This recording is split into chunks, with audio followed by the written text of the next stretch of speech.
Friends, electronics की video series की network theorem की इस वीडियो में आज हम मिलर थ्योरम के बारे में जानेंगे। मिलर थ्योरम क्या है, इसके एप्लीकेशंस क्या हैं, कहाँ काम आती है, इसका कथन क्या है। तो मिलर प्रमेय हमारी जटिल परिपथ को इजी करके उसको एनालिसिस करने के काम आती है। जैसे कि हमारे पास यहाँ एक परिपथ दिया गया है जिसमें दो इनपुट और आउटपुट वोल्टताएं हैं, जिन दो किसी भी नोड की वोल्टताएं हैं, इनके श्रेणी क्रम में एक प्रतिबाधा जुड़ी हुई है। तो इसका एनालिसिस करना कठिन होता है, तो इसे इजी करने के लिए मिलर थ्योरम काम में ली जाती है। मिलर थ्योरम कहती है कि यदि आपके दो नोड वोल्टताओं के बीच में प्रतिबाधा जुड़ी है तो इस प्रतिबाधाओं को इन अलग अलग वोल्टताओं के श्रेणी क्रम में जोड़कर इन्हें भू संपर्कित कर दिया जाता है। तो ये इजी हो जाती है इसकी कैलकुलेशन। तो ये परिपथ कन्वर्ट हो जाता है इस तरह के परिपथ में, जहाँ पर इस Z प्रतिबाधा को दो प्रतिबाधाओं Z1 और Z2 में तोड़ा गया है, जहाँ Z1 है Z/1 - k और Z2 है ZK/k-1, जहाँ k होता है VO/VI। अगर यहाँ VO आउटपुट वोल्टता है, VI इनपुट वोल्टता है, तो k होती है वोल्टता लब्धि। तो हम इसका कथन देख लेते हैं। मिलर प्रमेय का कथन कहता है कि किसी रेखीय परिपथ में यदि एक शाखा की दो संधियों के जिन पर वोल्टताएं V1 और VI और V0 है के बीच एक Z प्रतिबाधा लगी हुई है, तब इस एक शाखा को दो शाखाओं में तोड़ा जा सकता है, परिवर्तित किया जा सकता है, जिनमें इन संधियों को क्रमशः Z/1 - k और ZK/k-1 के द्वारा भू संपर्कित कर दिया जाता है, जहाँ k है V आउटपुट/V इनपुट। चलिए अब हम मिलर प्रमेय का सत्यापन कर लेते हैं कि क्या ये प्रमेय सही है। तो देखिए, हमें दिया गया है, दो सर्किट दिए गए हैं। फर्स्ट सर्किट में दो नोड V1 V2 वोल्टताएं हैं, नोड वोल्टताएं के बीच में Z प्रतिबाधा लगी हुई है।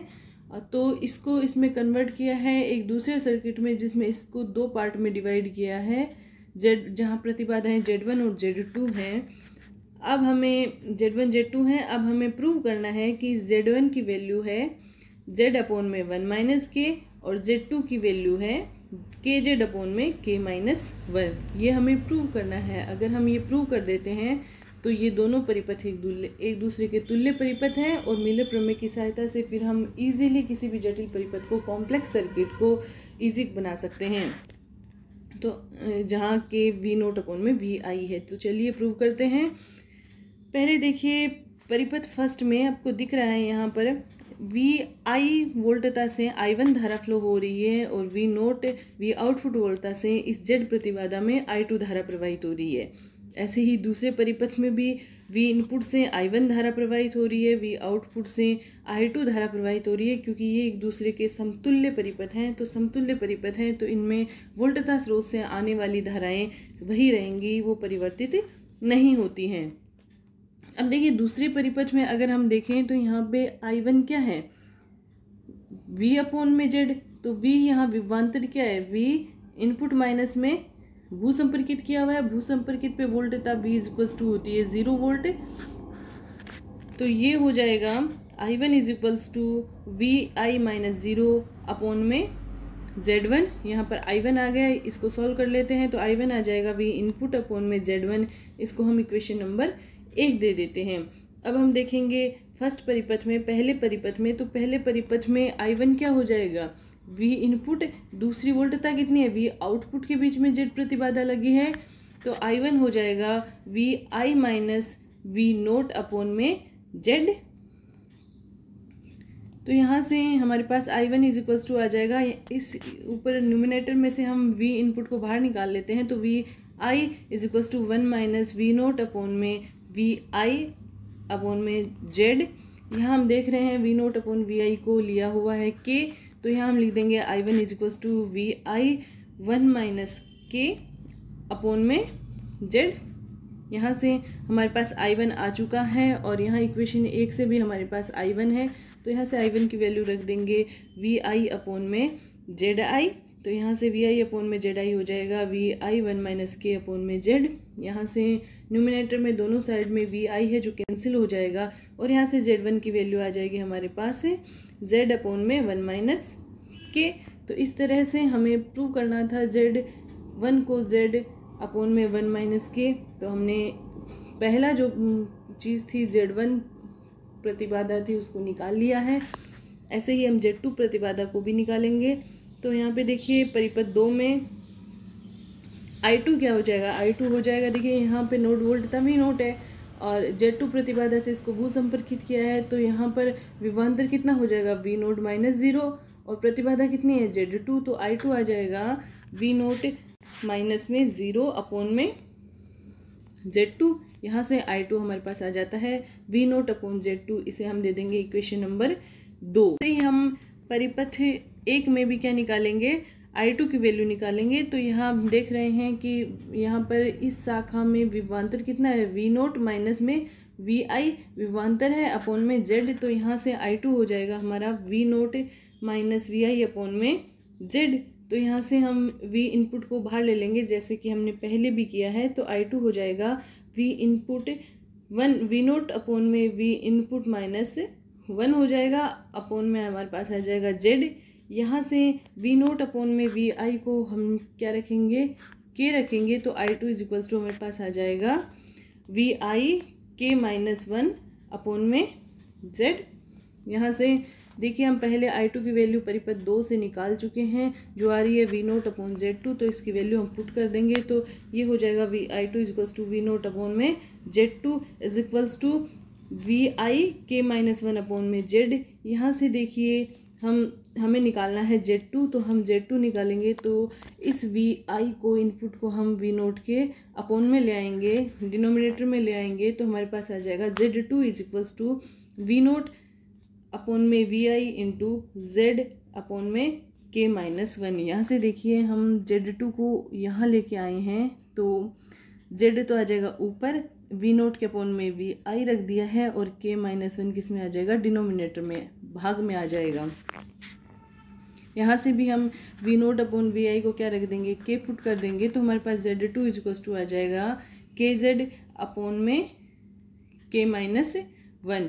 इस तरह से हमें दूसरी चीज़ ये Z2 की वैल्यू प्रूव करनी थी, वो हमने निकाल ली है। अब हम देखेंगे इसके एप्लीकेशंस कि मिलर प्रमेय कहाँ काम में आती है, किस प्रकार के सर्किट को वो इजी करने के काम आती है, कॉम्प्लेक्स सर्किट को इजी करके कैसे हम एनालिसिस कर सकते हैं, उसके एप्लीकेशंस देखेंगे।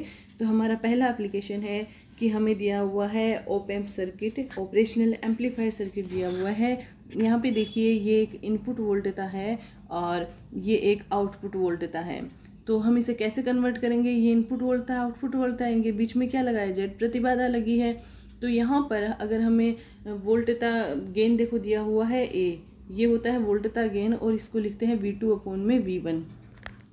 यहाँ से लिख सकते हैं ना A is equals to V2 upon में V1। तो देखिए यहाँ पर इससे धारा जा रही है V1 से I1, V2 से जा रही है I2। तो हमें इस पूरे सर्किट को ऐसे सर्किट में कन्वर्ट करना है जिसमें इन विद्युत स्रोतों से निकलने वाली धारा में कोई परिवर्तन नहीं हो और जो इनके बीच में Z प्रतिबाधा लगी है, जिसे कि हम फीडबैक कह रहे हैं, उसका इनपुट पे क्या असर पड़ रहा है, आउटपुट पे क्या असर पड़ रहा है, इसको हम अलग अलग कर देते हैं। तो मिलर प्रमेय कहती है कि Z क्या होगा, इस तरह से V1 इनपुट के साथ एक प्रतिबाधा जुड़ करके इसे भू संपर्कित कर दिया है और V2 के साथ एक प्रतिबाधा जोड़ करके इसे भू संपर्कित कर दिया है, जहाँ Z1 और Z2 की वैल्यू कैसे निकालेंगे, जैसे कि अभी हमने किया था। Z1 इज इक्वल्स टू क्या हो जाएगा, Z1 इज इक्वल्स टू क्या हो जाएगा, Z अपॉन में 1 माइनस K और Z2 इज इक्वल्स टू क्या हो जाएगा, KZ अपॉन में K माइनस 1। तो इस तरह से हम इस सर्किट को इजी सर्किट में कन्वर्ट कर लेंगे, क्योंकि यहाँ पर हमें जब भी हम इसमें एनालिसिस करते हैं तो बार बार ये Z प्रतिबाधा इन दोनों के बीच में आती है, तो इसको अलग अलग इस पे इफेक्ट देखा जाता है। तो इससे अच्छा है कि हम इसे सिंप्लीफाई करके इस तरह से कन्वर्ट कर दें। यहाँ पर I1 निकालना भी ईजी है, I2 निकालना भी ईजी है और सर्किट को एनालिसिस करना भी ईजी हो जाता है। तो इसका हमारा दूसरा एप्लीकेशन है, ये एक ट्रांजिस्टर है जिसमें यहाँ पर ये बेस है और यहाँ पर कलेक्टर है। बेस और कलेक्टर के बीच में ये फीडबैक रेजिस्टेंस लगा है जो 62.7 किलो ओम का है। तो ये जो फीडबैक रेजिस्टेंस है, जब को हम एनालिसिस करते हैं तो इसमें हमें थोड़ी कॉम्प्लेक्सिटी होती है, तो इसको इजी करने के लिए मिलर थ्योरम काम में लेते हैं। मिलर थ्योरम से यह सर्किट इस तरह से कन्वर्ट होगा कि बेस के देखो ये श्रेणीक्रम संयोजन में लगा है 62.7 के अपॉन 1 - a और इसको भूसंपर्कित कर दिया। ऐसे ही यहाँ पे जो कलेक्टर के साथ भी RF जुड़ा हुआ था तो इसको भी यहाँ पे Z2 प्रतिबाधा में, अगर यहाँ प्रतिरोध है तो R2 प्रतिरोध में कन्वर्ट कर दिया है। वो आ गया है K, यहाँ K की जगह है AV। तो AV ये जो हमारा प्रतिरोध RF था 62.7, तो ये RF अपॉन में AV -1 क्या हो गया है आपका दूसरा प्रतिबाधा। तो इस तरह से किसी भी कॉम्प्लेक्स सर्किट को इजी करके एनालिसिस करने के काम में आती है मिलर थ्योरम।